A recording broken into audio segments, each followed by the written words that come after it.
আসসালামু আলাইকুম। সবাই কেমন আছেন? আশা করি ভালো আছেন। আজকে বাসায় চিকেন মোমো বানিয়েছিলাম।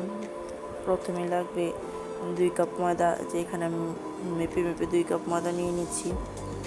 তারপর দিয়ে দেবো কিছুটা লবণ, স্বাদ অনুযায়ী লবণ দিয়ে দেব। তারপর কিছুটা সয়াবিন তেল দিয়ে দেবো, 2 টেবিল চামচের মতো সয়াবিন তেল দিয়ে ময়দাটা মেখে নেবো। দেখে নিন কীভাবে মিক্স করছি আমি।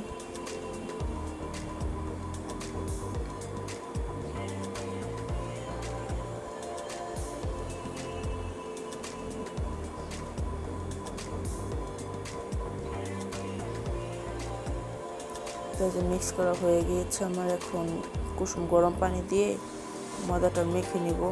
একবারে পানি দেওয়া যাবে না, ধাপে ধাপে পানি দিয়ে ময়দাকে গুলে নিতে হবে। আর না হলে একবারে পানি ঢেলে দিলে কি হয়, ময়দাটা খুবই নরম হয়ে যাবে। তো এই জন্য আস্তে আস্তে পানি দিয়ে যে একটা ডো তৈরি করে নিয়েছি। যে ডোটা দেখতেই পাচ্ছেন কতটুকু সফট হয়েছে। বেশি শক্ত হওয়া যাবে না, বেশি নরম হওয়া যাবে না, মিডিয়াম হতে হবে আর কি ডোটা। তো তারপরে এর মধ্যে আমি কিছুটা সয়াবিন তেল দিয়ে এটা রেস্টে রেখে দেবো 15 মিনিটের জন্য। আপনারা চাইলে 30 মিনিট কিংবা 1 ঘন্টাও রেস্টে রাখতে পারবেন। আমার হাতে তো সময় ছিল না, তাই আমি 10 থেকে 15 মিনিট রেস্টে রেখেছিলাম।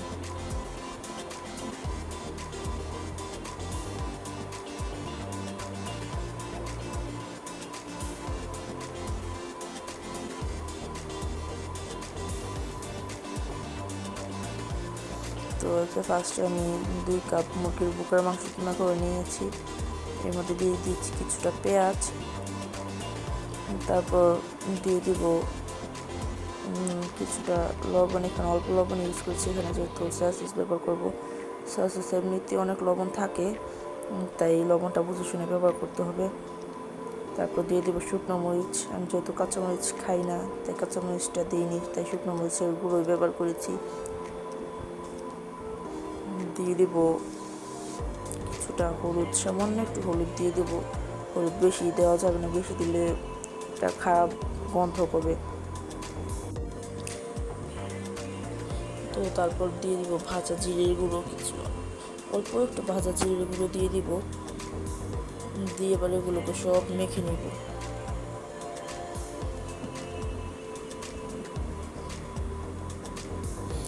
ও সাথে সামান্য কিছুটা তেল দিয়ে দিব। দেখতেই পাচ্ছেন, এবার মেখে নেব।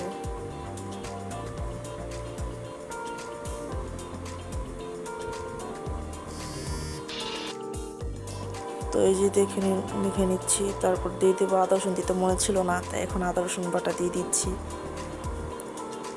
এক টেবিল চামচ আদা রসুন বাটা দিয়ে দিচ্ছি। দিয়ে মেখে নিচ্ছি।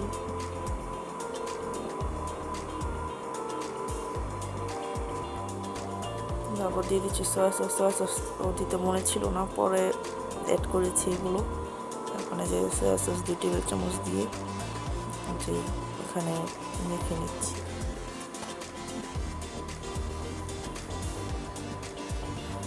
তারপরে যে ময়দার ডো থেকে একটা লেচি কেটে যে এখানে রুটি বেলে নেব।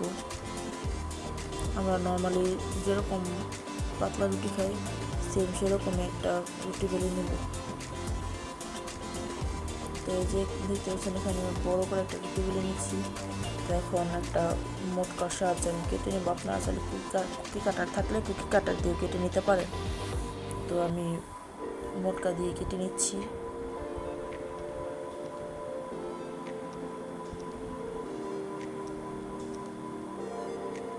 তারপরে কিছুটা করে পুর দিয়ে দেব। তারপরে যে দেখতেই পাচ্ছেন কীভাবে আমি মোমোটা বানিয়ে নিচ্ছি। আসলে আমি অত ভালো একটা মোমো বানাতে পারি না, ডিজাইনও করতে পারি না, তারপর যতটুকু পারি ট্রাই করি বানানোর জন্য। যে দেখতেই পাচ্ছেন কীভাবে ডিজাইন করে নিচ্ছি।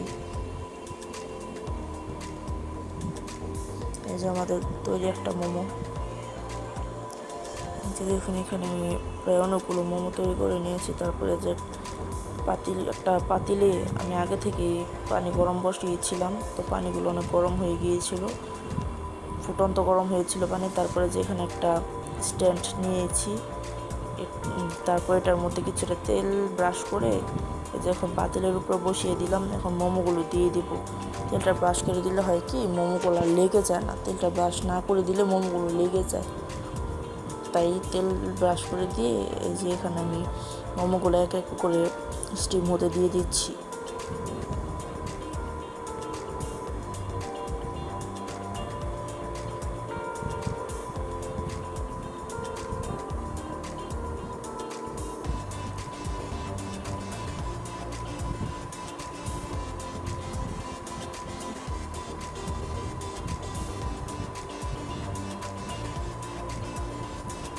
তো যে মোমোগুলো স্টিম করতে দিয়েছি 10 মিনিটের জন্য, ঢাকনা দিয়ে ঢেকে দিয়েছে। যে তো দেখতে পাচ্ছেন 10 মিনিট পর মোমোগুলো আমি তুলে নিচ্ছি।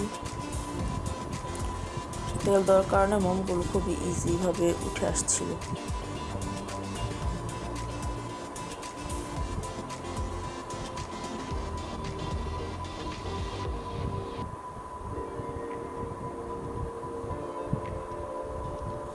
মোমোগুলো খেতে মাশাআল্লাহ খুবই মজা হয়েছিল, বাসার সবাই পছন্দ করেছিল।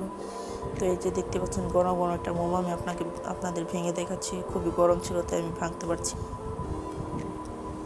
আমার পেজটা ভালো লাগলে লাইক কমেন্ট ফলো করে পাশে থাকবেন। আসসালামু আলাইকুম।